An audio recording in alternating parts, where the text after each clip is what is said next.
Everyone, तो आज हम पढ़ेंगे basic accounting concept. So the first is business entity concept. This concept states that the business and owner are separate and all transactions are recorded from the business point of view.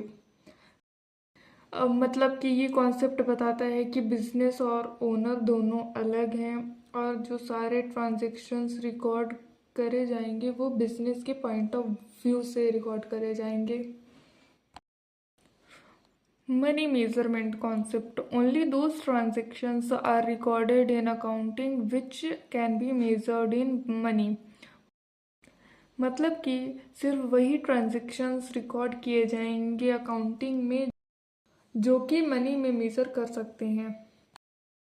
Accounting period concept. It states that a business's financial performance is measured over a fixed period, usually 1 year, to determine profit or loss. Accounting period concept का मतलब है कि business की जो financial performance होती है उसको आपको फिक्स्ड पीरियड में मेज़र करना पड़ेगा। यूजुअली 1 ईयर की होती है टू डिटरमाइन प्रॉफिट और लॉस पता करने के लिए आपको एक पीरियड में चेक करना ही पड़ेगा कि बिजनेस को प्रॉफिट हो रहा है या लॉस। जैसे आप कोई बिजनेस ओपन कर रहे हो तो आप एक फिक्स्ड पीरियड तो बनाओगे ही कि बिजनेस की फाइनेंशियल परफॉर्मेंस कैसी है, बिजनेस को प्रॉफिट हो रहा है या फिर लॉस हो रहा है।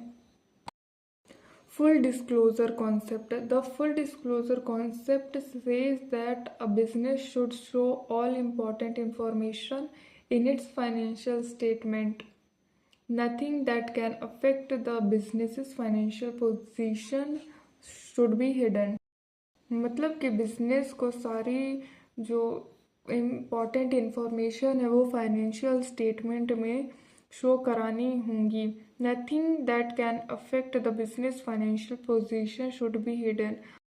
ऐसी कोई भी चीज़ को छुपाना नहीं है जो कि फाइनेंशियल पोजीशन को अफेक्ट कर सकती है।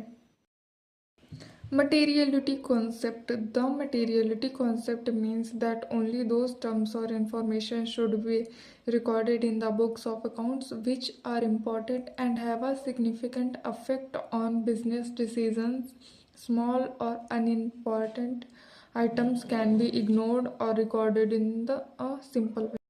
तो मटेरियलिटी कॉन्सेप्ट का मीन्स होता है सिर्फ वही टर्म्स और इंफॉर्मेशन रिकॉर्ड होती हैं अकाउंटिंग की बुक्स में जो कि इम्पॉर्टेंट होती हैं और जो बिजनेस के डिसीजंस को अफेक्ट कर सकती हैं। स्मॉल और unimportant item can be ignored और recorded in a simple way. Small और जो अनइम्पॉर्टेंट आइटम होती हैं या तो उन्हें इग्नोर करते हैं या फिर उन्हें सिंपल वे में रिकॉर्ड करते हैं। Cost concept. Assets are recorded at their original purchase cost, not their current market value. So asset को हम उसकी ओरिजिनल परचेज कॉस्ट में रिकॉर्ड करते हैं, ना कि उसकी करंट मार्केट वैल्यू में। जैसे आपने कोई मशीन खरीदी थी तो उसका उस टाइम पे 50,000 कॉस्ट था, पर अब उसका कॉस्ट 60,000 हो गया है, पर अकाउंटिंग की बुक्स में वो 50,000 ही रिकॉर्ड करेंगे। Matching concept. The matching concept states that expenses should be recorded in the same period as the revenue.